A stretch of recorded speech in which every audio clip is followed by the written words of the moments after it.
With this border bridge in Del Rio, Texas, a group of migrants grows by the hour.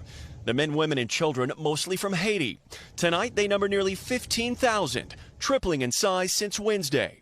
All waiting in near 100-degree heat, washing clothes in the Rio Grande and sleeping outside for a chance to claim asylum. We need the administration, Secretary Mayorkas, the vice president, and the president to call this what it is. This is a crisis. With staff unable to keep up with processing, state lawmakers are calling on Washington for help. In response, DHS promising a massive movement of migrants, announcing 400 Border Patrol agents are en route. The agency also resuming deportation flights to Haiti within 72 hours, adding our borders are not open and people should not make the dangerous journey. With Del Rio's only border crossing now temporarily closed, the city losing cross-border business daily until the migrant situation is under control. We're just a small town and trying to hold on to. Many of the migrants have spent years living in South America before choosing to make the dangerous trip north. This man sharing how he's just one of thousands still on the way. Tonight, many of these people could soon be headed back to the island nation, still reeling from a massive earthquake barely 1 month ago. What is your message to the president tonight? President Biden, close the border. Take action to secure our country. You have abandoned citizens of Del Rio, Texas. Take the action to close this border. After 3 days of helicopters and boats blanketing the Rio Grande, Monday morning crews recovered Specialist Bishop Evans. And it just feels like a gloomy, sad day. U.S. representatives visiting the border on a pre-planned trip pledged that Evans would be remembered. We're unified in ensuring that we are going to honor Specialist Bishop Evans because that man is a hero. And there are many heroes walking among us. He was just 22 years old and stationed in Eagle Pass, about 2 hours north of Laredo. His family in Arlington told me they were at the river Sunday for the search. They said Evans was carefree and good-hearted. Officials say Friday morning he took off his radio and body armor and dove into the river to save 2 drowning migrants struggling to cross. The current was so swift this weekend, even dive teams had to stop Saturday.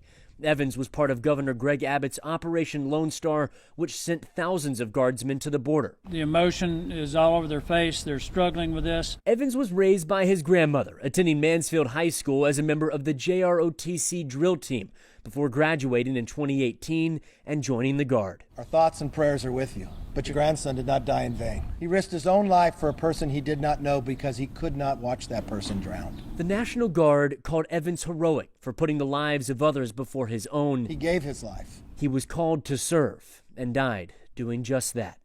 In Dallas, I'm William Joy. I'll start off by thanking everyone for their continuous love and support. My family and I are very appreciative of the outreach and the kind words we have received from the community and the people that know Bishop. We just want to gather you all here this evening to tell you a little bit about who Bishop is. He is selfless, he's loving, he's dedicated. He's always had the biggest of hearts.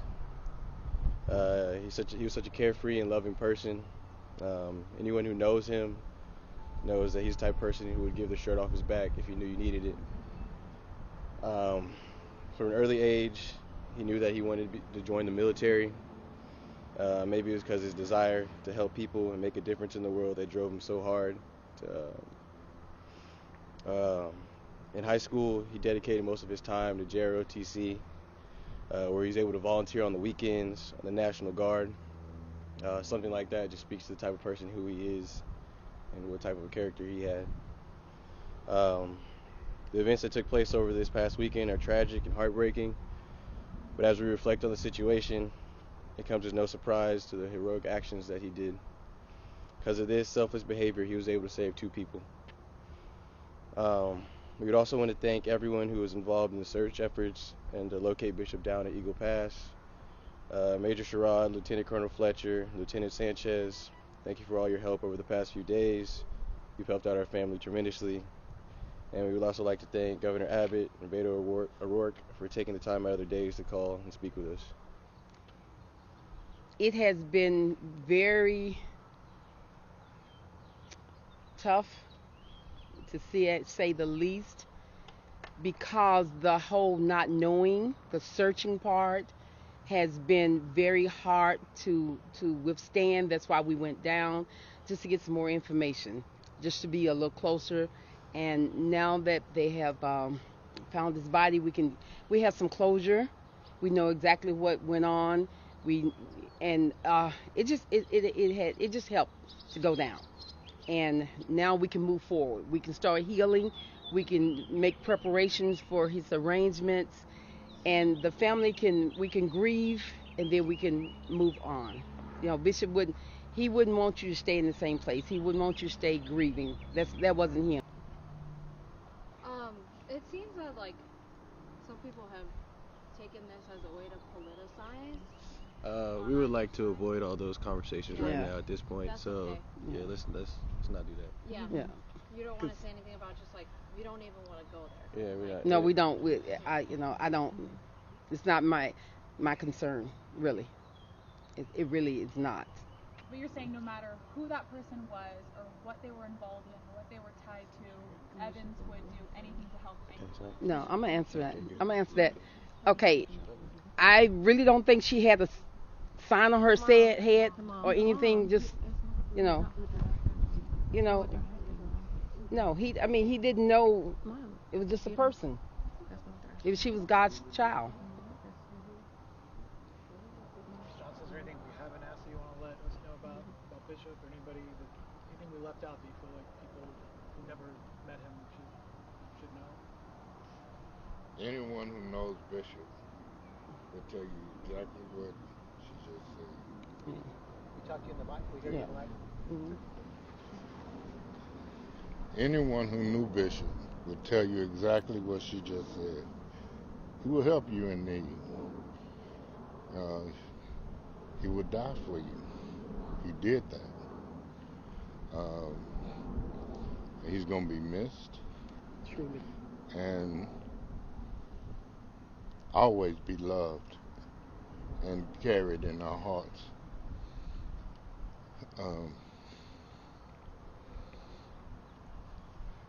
We want to be positive about Bishop because he was a positive person.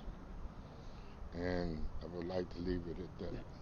I believe the White House so far has commented on the death of Bishop Evans, the 22-year-old National Guard specialist who drowned trying to save 2 migrants. I wanted to give you an opportunity to say some words about that. Yes, thank you for that, Jackie. And the news of the confirmation that his body had been found was confirmed just a couple of hours ago. I would note that, of course, our heart goes out to his family and to his loved ones. To confirm all the specific details, he went missing on Friday following his selfless efforts to rescue 2 migrants who appeared to be drowning, and who were trying to cross a river in Mexico that went to the United States, went into the U.S., of course. We know that National Guard personnel, including him, risk their lives every day to serve and protect others. And again, our hearts go out to his family. I don't have any, in case you may ask, I don't have any updates at this moment in terms of the president's outreach, but if that is something I can update you on this afternoon, I will let you know. Does the White House feel any responsibility for his death, given that there's reporting that he lost his life allegedly trying to save 2 migrants who were smuggling drugs? This is a problem that the administration has been facing for some time, and is obviously, as we've been discussing, getting some criticism on. Does the White House feel at all responsible, and what more can you offer to people who are on the border, in border communities, who are experiencing loss and trials like this? Well, of course, we are mourning the loss of his life, and we are grateful for the work of every National Guardsman. I would note that the National Guard work for the states, and so he is an employee of the Texas National Guard, and his efforts and his operation were directed by there, not by the federal government in this effort, in this apparatus. We've long stated that our immigration system is broken. There needs to be more done to invest in smarter security, to have a more effective asylum processing system, and we would welcome any efforts to for any elected officials to work with us on that. A lot of the border communities often, say that they've requested more from the federal government, more manpower to help manage these kinds of issues. Is that being looked at? Is that being? Can you give me a more specific request or a specific person? Or you mentioned that this specialist was a National Guard. Obviously, the state is in charge of that. States are in charge of that. But there have been requests from the Texas governor, from to send more, to help people who are in this position at the border, who are now trying to deal with an influx of migrants that they know is going to only increase, as you just mentioned, after Title 42 is lifted.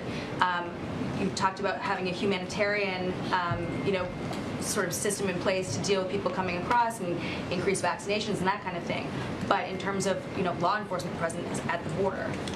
Well, I would just say if we just dial it back a few years to kind of what we inherited here, the former president invested billions of dollars in a border wall that was never going to work or be effective, instead of working towards comprehensive immigration reform. As part of the president's proposal he put forward on his first day in office, he proposed investing in smarter security at the border, something he'd be happy to work with governors on, and certainly we're open to having that conversation whenever they're ready to do that. Go ahead, Risha.